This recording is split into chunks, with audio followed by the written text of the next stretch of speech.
Todo mundo sabe que o Remessa Conforme ferrou com a importação de um monte de coisa, e isso inclui os SSDs de alta velocidade. Quando tu pesquisa no AliExpress por modelos de 2 TB, por exemplo, ou às vezes até mesmo de 1 TB, a gente quase sempre tem que pagar 92% de imposto.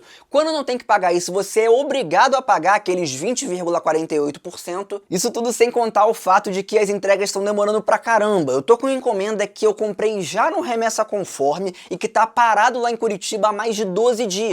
Sendo que a propaganda dos caras era de que o Remessa Conforme ia agilizar tudo, não tá agilizando nada. Porém, hoje vocês vão conhecer o Colson X16 Plus, esse SSD bonitão que tá aqui na minha mão. Essa é a variação de 2 TB, mas ele também tá disponível com 1 TB de armazenamento, ainda mais barato. E rapaziada, aqui nós temos um modelo de alta velocidade que vai entregar mais de 7.400 megabytes por segundo de velocidade de leitura, mais de 6.800 de velocidade de gravação. Ah, Rafinha, mas tem um monte de SSD da China que entrega isso daí, às vezes entrega até um pouquinho mais. Rapaziada, vocês não estão entendendo, esse modelo aqui está com estoque nacional. Tu vai comprar ele e receber em no máximo 7 dias. Se não chegar em 7 dias, o AliExpress te dá um cupom de brinde. A gente está falando aqui de um SSD no padrão PCIe 4.0x4. Ele é compatível com PC, com o teu notebook, com o PS5. Você pode utilizar ele para ter 2 TB a mais no teu PS5. E o mais legal é que eu tô gravando esse trecho do vídeo antes do 11/11, mas eu vou publicar nesse período de promoções do AliExpress, o que tá fazendo esse modelo sair a um preço sensacional. E vocês estão vendo esse dissipador bonitão aqui na minha mão? Rapaziada, a Colson manda esse dissipador absurdo de brinde. Nós temos aqui um dos dissipadores mais robustos que eu já vi. Ele vai proteger a parte traseira e a parte frontal do nosso SSD. E eu tenho certeza que esse modelo vai te surpreender. Deixa o like no vídeo se você gostar, se inscreve se tu for novo aqui no canal, o link pra compra vai ficar aqui na descrição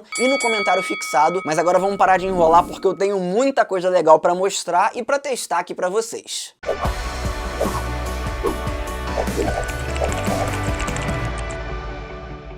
Agora sim, rapaziada, a gente já tá aqui no PC e eu tenho bastante coisa legal pra mostrar pra vocês sobre esse nosso SSD. Vamos começar abrindo dois programinhas que tu provavelmente conhece, Crystal Disk Info e Crystal Disk Mark. Eles são essenciais pra gente verificar as especificações e fazer testes de velocidade no nosso SSD. Começando aqui pelo Crystal Disk Info, vocês podem ver todas as informações disponíveis desse modelo, por exemplo, a interface aqui, né, o modo de transferência, como tá escrito, do SSD, que é o PCIe 4.0x4. É importante ficar ligado nisso daqui, porque não adianta nada você comprar esse SSD, colocar em um computador que tenha uma interface PCIe 3.0, por exemplo, e exigir que ele te entregue ali mais de 7.000 megabytes de velocidade de leitura e quase 7.000 de velocidade de gravação, porque a interface PCIe 3.0, ela não vai ser compatível com essas velocidades. Para tu ter uma ideia, o outro SSD que eu tenho conectado aqui no meu PC, ele utiliza uma interface mais antiga, né, o PCIe 3.0x4. Ele é um SSD para interfaces mais antigas, então mesmo se eu tirasse do slot que ele tá e colocasse no slot PCIe 4.0, ele não ia entregar esse modo porque ele não oferece suporte, diferente do modelo da Colson, que vai funcionar na interface PCI Express 3.0x4, PCI Express 4.0x4. Vocês também podem ver que ele já foi ligado aqui 11 vezes, mas só tem 1 hora de operação, e isso acontece por um motivo muito simples. Assim que o SSD chegou para mim e eu gravei o unboxing, que já até apareceu nesse vídeo, como de costume, todo produto que eu compro no AliExpress eu testo assim que chega para evitar qualquer problema. Então eu conectei ele no PC e inclusive assim que você conectar o SSD pela primeira vez no teu computador, a gente já tem algumas coisas muito importantes. Por exemplo, você vai ter que abrir o Logical Disk Manager, né, ou gerenciador ali de armazenamento. Eu inclusive gravei a tela porque na primeira vez que a gente abre essa ferramenta, o Windows vai pedir para você atribuir uma letra para o SSD, no meu caso aqui eu coloquei a letra E. Você também pode colocar um nome para identificar, igual eu coloquei aqui assim, mas não é algo obrigatório. E a gente também precisa criar uma partição, né, senão você não consegue acessar o SSD igual vocês estão vendo aqui assim. Na sequência, eu já fiz um teste de velocidade e eu quero que vocês observem bem tanto a velocidade que o teste deu, como também a temperatura do nosso SSD. Eu digo isso porque na primeira vez que eu conectei ele no meu PC, eu não coloquei o dissipador dissipador. Agora ele tá com um dissipador bonitão, inclusive, cara, que dissipador brabo, muito robusto, muito bom mesmo, mas é bom você ter um pouquinho de atenção na hora de fazer a instalação dele. Na caixa do SSD a gente tem 3 thermal pads, um pouquinho mais espesso, né, mais grosso, e outros 2 mais fininhos. Você só vai precisar utilizar 2, mas eu acho que a Caution manda 3, justamente porque thermal pads são um pouquinho complicados de manipular, eles esticam muito facilmente, e se você colocar qualquer força na hora de aplicar, eles podem romper ao meio. Não que tenha um problema se ele romper, você pode utilizar, mas o ideal é que a peça fique contínua justamente para dissipar o calor com mais eficiência. Outro ponto interessante é que lá no anúncio do AliExpress, eles mostram uma foto que meio que indica que você teria que colocar o thermal pad e o dissipador por cima do adesivo da Caution, mas eu não concordo com isso, não recomendo você fazer isso. Eu tirei o adesivo justamente para mostrar aí para vocês os chips que são utilizados nesse nosso SSD, pra galera que tem curiosidade aí dessa parte mais técnica, mas eu realmente recomendo que você remova essa parte de cima,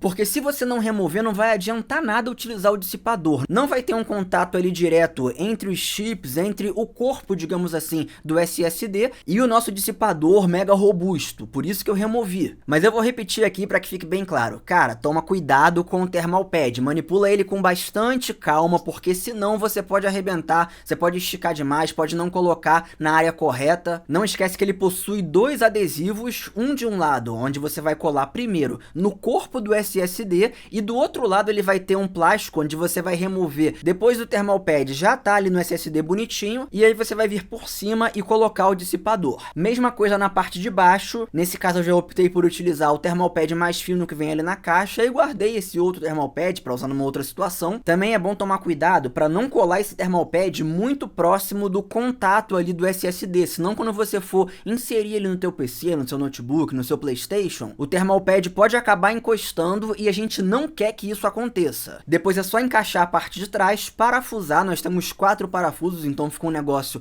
bem firme. E voltando lá para aquela nossa gravação de tela, vocês podem ver que sem o dissipador, sem os thermal pads, só utilizando esse adesivo ali na parte de cima, no teste do Crystal Mark, a temperatura máxima que o SSD atingiu foi de 50 graus. E já com velocidades insanas, mais de 7.100 MB de velocidade de leitura e mais de 6.500 de velocidade de gravação. Mas agora a gente vai repetir esse teste já com o dissipador devidamente colocado. Vocês podem ver que o SSD aqui em idle tá com a temperatura de 43 graus, o que é espetacular. Vamos iniciar esses testes aqui. Nem sempre o Crystal Disk Info consegue atualizar essas temperaturas, então em alguns momentos, ó, vou fazer isso daqui, porque aí, ó, ele atualiza a temperatura pra gente. E aqui já tem um negócio interessante, 46 graus. São 4 graus a menos do que no teste sem os dissipadores. Agora sim, testes finalizados, e galera, a temperatura máxima que eu vi aqui foi de 47 graus, o que é bem impressionante. A gente tá falando aí de 3 graus a menos em relação a quando a gente utiliza o SSD sem o dissipador, mas é bom lembrar que essa diferença fica ainda maior quando a gente força mais o SSD. Por exemplo, se você copiar aí 200, 300 GB de arquivos sem o dissipador e com o dissipador, a diferença de temperatura vai ser bem superior, então é muito importante que você utilize o dissipador, principalmente a longo prazo. Isso vai influenciar na vida útil do teu SSD, vai tornar ele muito mais durável e, por consequência, muito mais confiável. Porém, dá pra gente fazer um teste um pouquinho diferente aqui, ó, colocando um arquivo de 64 GB e testando só essa primeira faixa aqui assim, né? Justamente para ver se com um arquivo de 64 GB o SSD vai subir muito a temperatura. Agora na parte de gravação é que geralmente a temperatura sobe mais e, cara, ainda está em 46 graus. Mano, que doideira, ó. Achei que ele ia subir pra talvez 48, 49, mas ele tancou. Sinceramente, rapaziada, pra mim, esse SSD tá muito aprovado, principalmente por ele ter estoque nacional, por ser um modelo muito robusto, que vem com esse dissipador aí, que é um diferencial. A gente não encontra isso em praticamente nenhuma marca do AliExpress. Eu não lembro de conhecer alguma marca que manda um dissipador nesse estilo, que vai proteger a parte inferior e superior do SSD, com um thermal pad um pouquinho mais grosso, com uma dissipação de calor ainda mais eficiente. E eu sei que tu tá curioso pra saber sobre o preço, rapaziada. Esse SSD já com estoque nacional, considerando só o valor promocional, na opção de 1 TB está saindo a aproximadamente R$ R$305, enquanto o modelo exato que eu mostrei aqui pra vocês, de 2 teras, tá saindo a simplesmente R$615, ambos com parcelamento em até 12 vezes sem juros. Cara, esse preço é muito insano, porque a gente tá falando aqui de um SSD de alta velocidade, com um dissipador muito robusto, que deve garantir uma durabilidade maior em relação a vários concorrentes, e o mais legal é que tu não vai ter que colocar imposto lá no colo do governo, tu não vai ter que ficar pagando aquela taxa abusiva diretamente no carrinho do AliExpress. Eu agora passei a utilizar esse SSD da Colston para manter os arquivos aqui do canal, que a gente às vezes grava um vídeo com 80, 100 GB de arquivos, vou manter os meus jogos nele também, utilizar ele todos os dias, e eu prometo que daqui a alguns meses eu volto no canal para contar sobre a minha experiência, se eu tiver algum erro, algum problema. Fora que meu PC ficou bonitão, né, o SSD fica ali mais robusto, mais encorpado, não fica aquela coisa zoada igual a alguns modelos mais básicos que a gente encontra no AliExpress. Então por isso eu digo que sim, ele vale muito a pena. O link vai estar na descrição pra vocês e no comentário fixado. Com isso eu vou ficando por aqui. Aquele abraço pra geral. Valeu!